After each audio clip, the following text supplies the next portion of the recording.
Olá, vocês que estão se preparando para o concurso público, meu nome é Afrânio Barros e estamos aqui para gravar mais uma videoaula para o blog dos concursos. O tema da aula de hoje será a respeito da parte de financiamento da Previdência Social, que é um assunto que tem muita importância, principalmente para aqueles que estão se preparando para o concurso do Ministério da Fazenda e da Receita Federal. Inicialmente, cumpre relembrar quem são os segurados obrigatórios da Previdência Social, que seria o empregado, o doméstico, o contribuinte individual, o avulso e o especial.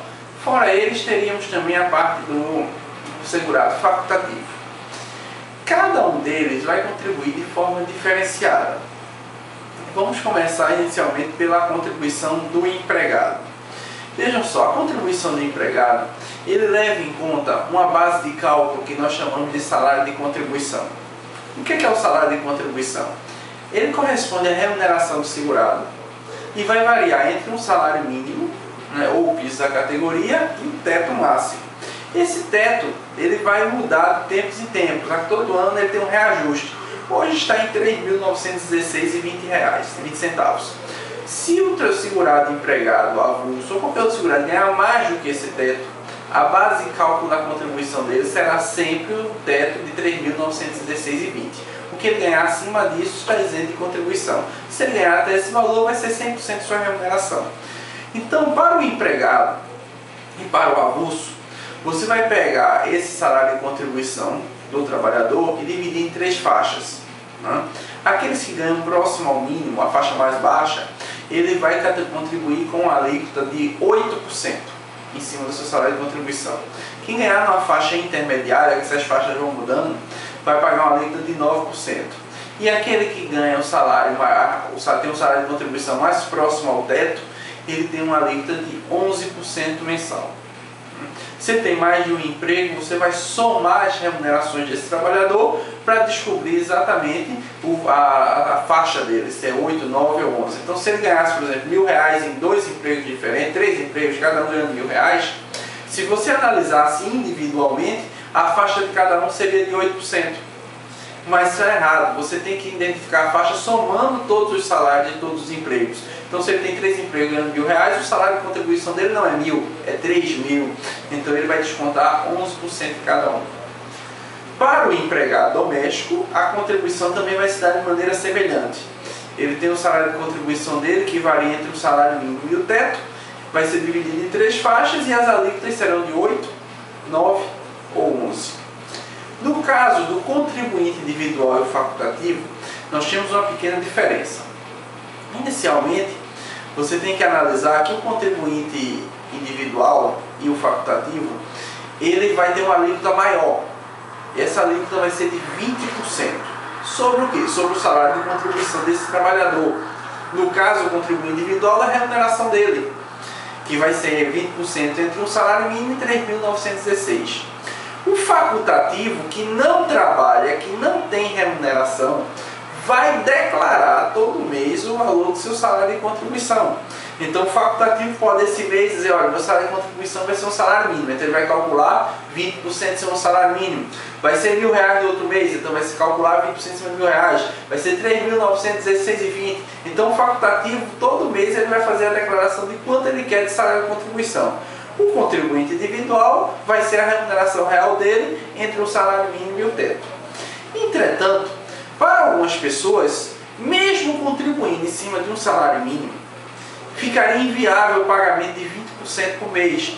É o contribuinte individual de pequena capacidade econômica, o ambulante, tá certo? O microempreendedor. Então o governo foi criando fórmulas com o passar do tempo para incluir esse pessoal na proteção previdenciária.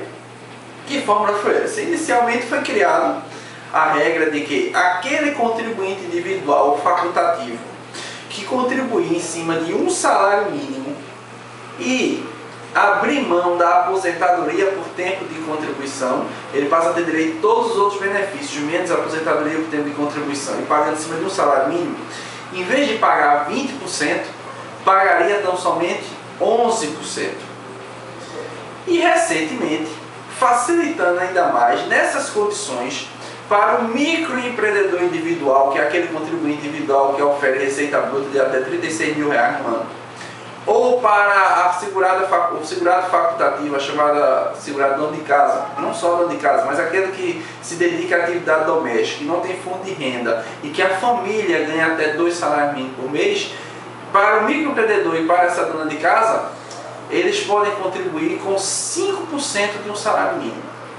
Então essas fórmulas chamadas de inclusão previdenciária permitem aí essa vantagem, contribuir menos. Tá? Agora vai ter que pagar em cima de um salário mínimo, em vez de ser 20, vai cair para 11 ou 5%. Muito cuidado, porque a prova da Receita costuma explorar esse ponto. Então o aluno tem que prestar bem atenção nessa matéria, principalmente essas alíquotas de um contribuinte individual e do facultativo. E o especial, ele não usa como base de cálculo o salário de contribuição. O especial ele vai contribuir com 2,1% daquilo que ele comercializar de sua produção. Então é um pequeno proprietário rural, aí produziu, plantou alguma coisa, o que ele vender dessa plantação, ele vai recolher 2,1%. É uma coisa esporádica, não necessariamente se exige todo mês. Tá? Então ele tem um tipo de contribuição diferenciada. Vimos agora o resumo das contribuições dos segurados. Além da contribuição dos segurados, sim, é importante ainda mencionar que no caso do contribuinte individual e facultativo, se ele presta serviço a uma empresa, ele também vai recolher 11%, mas aí tem uma diferença. Ele trabalhando para a empresa e recolhendo 11%, ele não vai abrir mão de nada, ele pode ganhar até 3.916, ele vai pagar só 11% e vai ter direito à aposentadoria por tempo de contribuição. Por quê? Porque quando o contribuinte individual ele presta serviço para a empresa também recolhe 20%. Então, se ele recolhesse 20 do contribuinte individual e 20 da empresa, dava 40.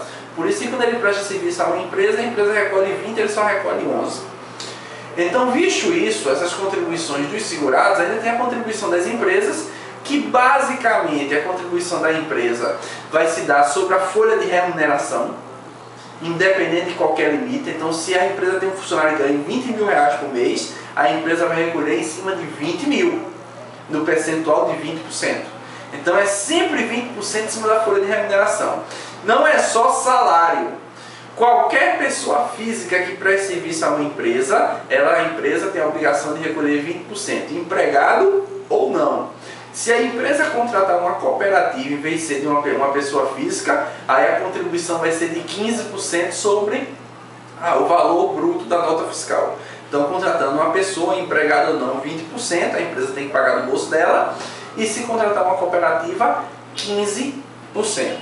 Se for de instituição financeira, você acrescenta mais 2,5% nesse cálculo e vai para 22,5%. Fora isso, ainda tem que se destacar que as empresas devem recolher um adicional de 1, 2 ou 3% sobre a folha de salário para custear os benefícios de acidente de trabalho. Então, se a empresa está enquadrada em uma atividade, em um ramo da economia que o índice de acidente de trabalho, o risco de acidente é menor, ela recolhe 1%. Se for mediano, 2%. Se for um risco maior, 3%. Isso é um valor único para toda empresa, mesmo que tenha setores diferenciados. Além dessa contribuição, a empresa ainda pode pagar 6, 9 ou 12% a mais. Quando? Se eu tenho um trabalhador que trabalha em condições especiais de trabalho, insalubre, ele se aposenta mais cedo. Dependendo da condição, da insalubridade, ele vai se aposentar com 15, 20 ou 25 anos. O trabalhador que puder se aposentar com 15, a empresa é obrigada mensalmente a pagar para o INSS um adicional de 12%. O trabalhador que puder se aposentar com 20 anos, a empresa é obrigada a pagar para aquele trabalhador um adicional de 9%. E aquele trabalhador que se aposentar com 25 anos, a empresa paga um adicional de 6%. Então, dependendo do tipo de aposentadoria especial que ele tenha, a empresa vai ter que adicionar aí mais 6, 9 ou 12. Então, essa é a contribuição previdenciária da empresa. Se você vai para clube de futebol, ainda tem uma outra contribuição. Todo o dinheiro que entra para um clube que tem uma equipe de futebol profissional, ele vai ter que pagar para a previdência desse dinheiro 5%.